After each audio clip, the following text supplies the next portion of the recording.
I think we can't do epistemology in isolation. We always have to do it in context with metaphysics. That is to say, we have to also be talking about the nature of reality. So we want to say... That's an ontological question. That's right. Yeah. What's the furniture of the universe, so to speak? What's real and what isn't real? And then the question is, anytime I want to say, this is true or this is real, or this is a fact, right, or whatever, that's to make a claim about reality.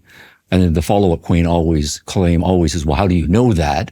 So you're making the claim, but you're also making a justificatory claim. So reality, and then broadly speaking, when we try to say things about what's true about reality as a whole, then we are doing metaphysics. The special sciences say we're studying physics or chemistry or biology. But if we can step back and say, are, for example, space and time features of the universe as a whole? Is the universe eternal or infinite in various dimensions? Does a God exist or not?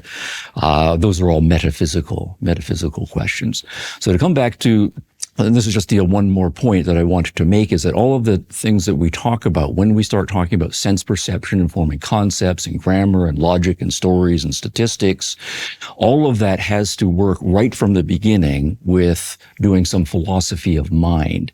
That is to say, what is this thing that we call the mind?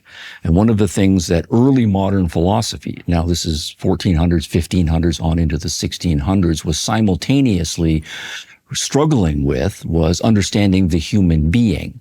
And if, for example, you have what was common for many centuries, let's say a dualistic understanding of the human being, that the human being is a body, but also a soul, or a physicality plus a spiritual element, and that these are two very different metaphysical things, right? One is subject to corruption and the other is in principle eternal.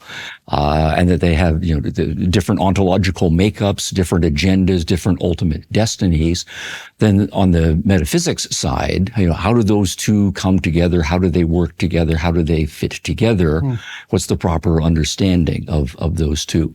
But that metaphysical understanding of what it is to be a human being will shape how you think about epistemology right from the get-go. So if you are, say, an empiricist, and you want to say, well, we start in, say, the physical world, and I have a physical body with physical senses, and there's a causal story about how those interact with each other, but somehow I have to get that across this metaphysical gulf from the physical to the spiritual, so that my mind, which I think of as being on the spirit side of things or on the soul side of things, can confront it and then do various things that we think we're going to do with our minds, our reason and our emotions and so forth.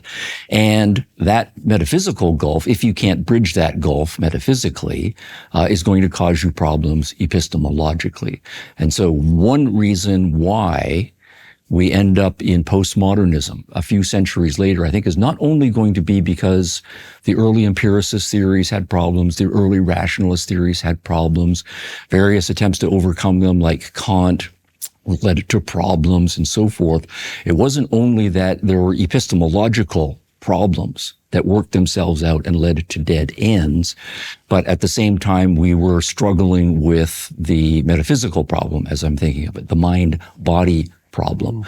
And once we said, or once we were starting from the perspective that ideas are non-physical realities, or stories are non-physical realities, and they're in a mind, and we're conceiving of that as something separate from the physical world, as a non-physical world, it's a very difficult to try to find how that then relates back to that physical world. So I would say in your field, for example, where you come out of professional psychology, it's interesting that professional psychology only came on board in the late 1800s. And so we say, this is my potted history of your discipline. We have the early Freudians and the early behaviorists both coming on board in 1900. And one of the things that they're both trying to do is to say, well, finally, we can start to study the mind scientifically. Right? We can have a science of the mind. But what they were reacting against was still in the 1800s was the idea that the mind somehow didn't fit into nature. It was an extra natural thing. It was a ghost in the machine, and the fitting of the ghost in the machine. We don't have a theory that works this out. And both of them were, of course, reflecting on Darwin and Darwin's more robustly naturalistic understanding of the human being, that we're going to see the mind not as a ghost that's in the wetware or in the biological ware, but as some sort of emergent phenomenon or a byproduct. But it's only when we stop thinking about the human being as a ghost plus a machine, to use that metaphor, or a spirit plus a body as two different things, as much more of a naturalist integrate, then we start to think that we can do psychology scientifically. Now, the Freudians and the behaviorists, I think they were both disasters in various ways. And useful. Nonetheless, they were genius, but this is, again, the early steps of science. But what they are starting to do, though, is say we're not going to study the human being. We are going to study the human being as part of the natural world. But notice that this is now into the 1900s, and psychology is a very new science.